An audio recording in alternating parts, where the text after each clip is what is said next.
آج کی اس ایپیسوڈ کے اندر ہم ذکر کرنے جا رہے ہیں حضرت ادریس علیہ السلام کا۔ حضرت ادریس علیہ السلام حضرت آدم علیہ السلام کے بعد تیسرے نبی مانے جاتے ہیں۔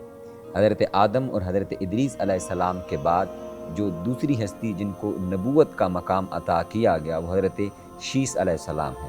حضرت شیس علیہ السلام کے بارے میں کہا جاتا ہے کہ وہ حضرت آدم علیہ السلام کے وہ بیٹے ہیں کہ جب قابیل نے حابیل کو قتل کر دیا تو اس پر حضرت آدم علیہ السلام نے اللہ رب العزت کی بارگاہ کے اندر دعا کی، اور اللہ رب العزت نے جو انہیں بیٹا عطا کیا تو ان کا نام شیس رکھا گیا۔ حضرت شیس علیہ السلام کا ذکر قرآن مجید کے اندر موجود نہیں ہے، بلکہ احادیث مبارکہ میں ان کا ذکر معلوم ہوتا ہے، لیکن ان کی تفصیلات کتب کے اندر موجود نہیں ہیں۔ حضرت شیس علیہ السلام کے بارے میں یہ بھی آتا ہے کہ وہ نبی ہیں جو سب سے پہلے جن کو اللہ رب العزت نے صحائف عطا کیے۔ اس کے بعد جو تیسرے نبی جن کا تذکرہ ملتا ہے وہ ہیں حضرت ادریس علیہ السلام۔ حضرت ادریس علیہ السلام کا تذکرہ قرآن مجید میں 2 مقامات پر ہوا ہے، اور ہم بھی ان کا آج کی اس نشست کے اندر ذکر اس لیے کر رہے ہیں کہ اللہ رب العزت نے ان کے لیے قرآن مجید میں ارشاد فرمایا ہے، اعوذ باللہ من الشیطان الرجیم وَاذْكُرْ فِي الْكِتَابِ ادریس، کہ آپ اپنی اس کتاب میں ادریس کا ذکر بھی کیجئے اور ادریس کو بھی یاد کیجئے۔ تو حضرت ادریس علیہ السلام یہ اللہ رب العزت کے بڑے ہی لاڈلے اور بڑے محبوب نبی تھے۔ حضرت ادریس علیہ السلام کے بارے میں معروف یہ ہے کہ وہ بابل کے اندر ان کی پیدائش ہوئی اور وہاں سے انہوں نے اپنے سفر کا آغاز فرمایا ہے۔ حضرت ادریس علیہ السلام کے بارے میں یہ بھی معروف ہے کہ آقا علیہ السلام کے سلسلہ نسب کے اندر حضرت ادریس علیہ السلام شامل ہیں۔ حضرت ادریس علیہ السلام کے بارے میں اللہ رب العزت نے قرآن مجید میں ارشاد فرمایا ہے کہ وَرَفَعْنَاهُ مَكَانًا عَلِيًّا، ہم نے ان کو بلند مرتبہ اور بلند درجات عطا فرمائے ہیں۔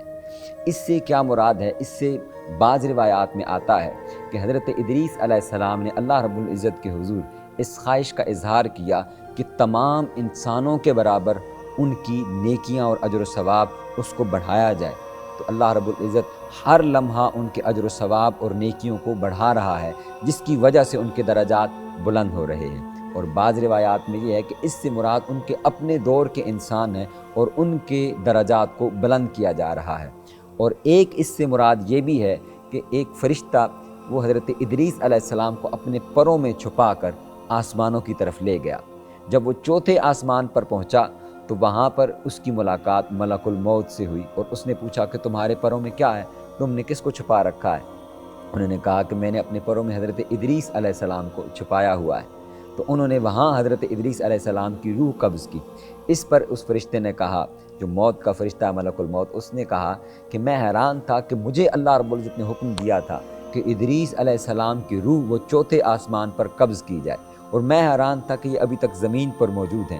جب میں نے وہاں سے اپنے سفر کا آغاز کیا تو راستے میں چوتھے آسمان پر میری ملاقات تم سے ہو گئی۔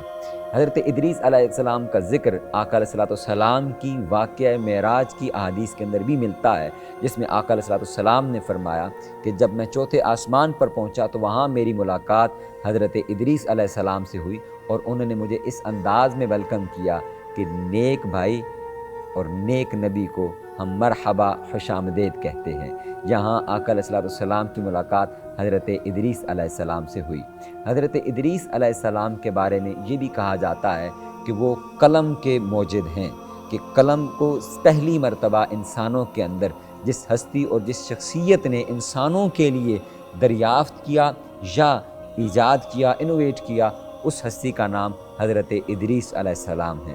تو آج کے اس دور کے اندر جب ہم بہت زیادہ لکھنے پڑھنے کا کام کر رہے ہیں اور علم حاصل کر رہے ہیں اور قلم کے ذریعے علم کو وسیع کر رہے ہیں، تو یہ یقینی طور پر حضرت ادریس علیہ السلام کے مرہون منت ہے کہ انہوں نے وہ قلم انسانوں کو دیا جس قلم کی اللہ رب العزت نے قرآن مجید میں قسم کھائی ہے اور فرمایا ہے نون والقلم وما یسطرون، نون قسم ہے قلم کی، یسطرون وہ جو لکھتا چلا جاتا ہے۔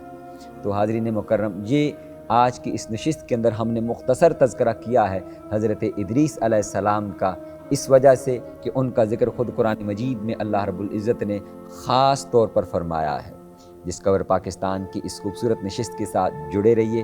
انشاءاللہ اگلی نشست کے اندر آپ کی خدمت میں حاضر ہوں گے. السلام علیکم ورحمۃ اللہ وبرکاتہ.